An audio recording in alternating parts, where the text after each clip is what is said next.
আসসালামু আলাইকুম, সবাইকে ওয়েলকাম জানাচ্ছি ফুড ব্লগ ওভারলোড চ্যানেলে আরেকটি নতুন রেসিপি দেখার জন্য। আজ তৈরি করে দেখাবো মাছের তেলের খুব মজাদার একটি রেসিপি। আর মাছের তেল তো আমাদের শরীর আর ত্বকের জন্য অনেক ভালো, তাই না? আর গরম গরম ভাতের সাথে এই মাছের তেল খেতে কিন্তু অনেক মজা। আশা করছি আপনাদের সবার কাছে আমার আজকের এই রেসিপিটি ভালো লাগবে। ভালো লাগলে অবশ্যই চ্যানেলটি সাবস্ক্রাইব করুন এবং পাশে থাকা বেল আইকনটি ক্লিক করে দেবেন, যাতে করে নতুন সব রেসিপি দেখতে পারেন। চাইলে আপনার ফ্যামিলি ফ্রেন্ডসের সাথেও শেয়ার করতে পারেন। তো কথা না বাড়িয়ে চলে যাচ্ছি মূল রান্নায়। মাছের তেল রান্না করার জন্য আমি এখানে নিয়ে নিয়েছি রুই মাছের তেল, আর এখানে দুটো মাছের তেল রয়েছে। তেলগুলোকে অবশ্যই লবণ দিয়ে খুব ভালোভাবে পরিষ্কার করে নিতে হবে। আর এখানে দুটো বড় সাইজের আলু খুব ভালোভাবে কুচি করে নিয়েছি। এখন চুলোতে একটি প্যান বসিয়ে দিয়ে তাতে দিয়ে দিচ্ছি 3 টেবিল চামচ সরিষার তেল। আপনারা চাইলে এখানে সাদা তেলও ব্যবহার করতে পারেন, তবে সরিষার তেল কিন্তু আমাদের স্বাস্থ্যের জন্য অনেক ভালো। তেলটা কিছুটা গরম হয়ে এলে এখানে দিয়ে দিচ্ছি একটি পেঁয়াজ কুচি করে নেওয়া। পেঁয়াজটাকে হালকা একটু নেড়ে চেড়ে হালকা একটুভাবে ভেজে নেব। পেঁয়াজটা হালকা ভাজা হয়ে গেলে এখন এখানে দিয়ে দিচ্ছি 12টি কাঁচামরিচ ফালি করে নেওয়া। যে যেমন ঝাল পছন্দ করেন সেই অনুযায়ী বাড়িয়ে বা কমিয়েও দেওয়া যাবে, তবে এই রান্নায় ঝাল কিন্তু একটু বেশি ভালো লাগে। এখন আবারও পেঁয়াজ ও কাঁচামরিচটাকে হালকা নেড়ে চেড়ে একটু ভেজে নেব। পেঁয়াজ কাঁচামরিচটা হালকা ভাজা হয়ে গেলে এখন এখানে মশলা দেওয়ার আগে দিয়ে দিচ্ছি সামান্য পানি। এখন এখানে দিয়ে দিচ্ছি আদা রসুন পেস্ট 1 চা চামচ, আর দিয়ে দিচ্ছি জিরা বাটা 1 চা চামচ। এখানে জিরা গুঁড়ো ব্যবহার করা যাবে।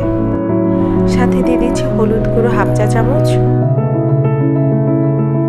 দিয়ে দিচ্ছি স্বাদ মতো লবণ। খুব সুন্দর একটা কালারের জন্য দিয়ে দিচ্ছি 1/2 চা চামচ মরিচ গুঁড়ো। যাদের কাছে মাছের তেল খুবই গন্ধ লাগে তারা একটি দারচিনি ও 2টি ছোট এলাচ দিয়ে দেবেন, এতে করে মাছের তেলটা কিন্তু একদমই গন্ধ করবে না। এখন অনবরত নেড়ে চেড়ে মশলাগুলোকে খুব ভালোভাবে কষিয়ে নিলাম। আর এখন এখানে দিয়ে দিচ্ছি মাছের তেলগুলো। মাছের তেলটা কিন্তু খুব ভালোভাবে পরিষ্কার করে নেবেন, এতে করে কিন্তু মাছের তেলটা গন্ধ করবে না। আমি কিন্তু মাছের তেলটি খুব ভালোভাবে পরিষ্কার করে নিয়ে একদম ছোট ছোট করে কেটে নিয়েছি। এখন খুব ভালোভাবে মশলার সাথে মাছের তেলটি কষিয়ে নেব।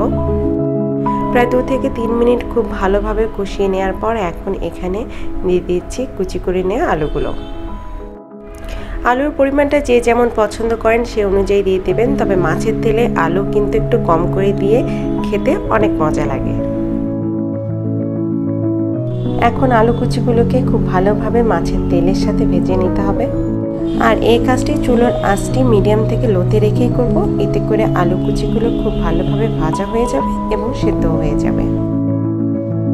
এ পর্যায়ে আমি আর কোনো পানি ব্যবহার করব না, চুলোর আঁচটি লোতে রেখে আলু কুচিগুলোকে খুব ভালোভাবে ভেজে নেব।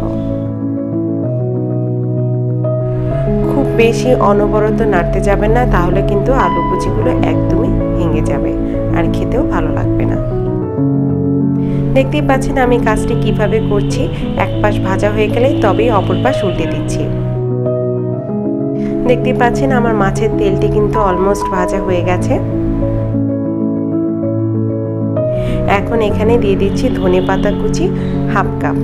এখানে ধনেপাতা কুচি একটু বেশি পরিমাণে দেবেন, এতে করে মাছের তেলটা কিন্তু খেতে অনেক মজা লাগে আর গন্ধটাও চলে যায়।